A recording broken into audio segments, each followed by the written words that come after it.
राधा अष्टमी की कथा के अनुसार देवी राधा का जन्म राजा वृषभानु और देवी कीर्तिदा के यहाँ हुआ था।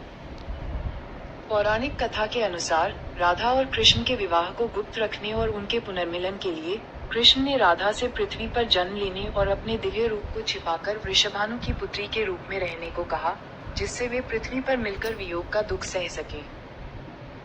राधा अष्टमी की विस्तृत कथा। 1. नारद मुनि का प्रश्न और शिवजी का उत्तर।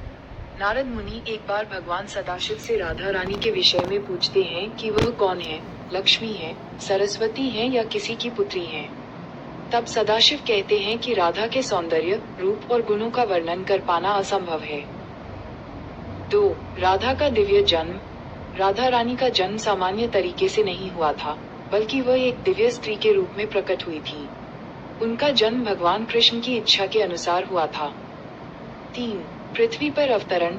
राधा और कृष्ण के प्रेम और शक्ति को दर्शाने के लिए कृष्ण ने राधा से पृथ्वी पर अवतरण करने के लिए कहा। उन्हें देवी कीर्तिदा और राजा वृषभानु की पुत्री के रूप में जन्म लेना था।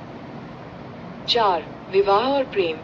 राधा का विवाह रायाण नामक एक वैश्य से हुआ, जो कृष्ण के ही एक अंश का अवतार था। इस प्रकार राधा ने पृथ्वी पर कृष्ण की प्रिया बनकर वियोग और वियोग को महसूस किया। 5. भक्ति का प्रतीक। राधा रानी को कृष्ण की प्रिया और परम प्रिया के रूप में जाना जाता है। उनका जन्म दिवस राधा अष्टमी के रूप में मनाया जाता है, जो प्रेम और भक्ति का प्रतीक है। और 6. राधा की महिमा।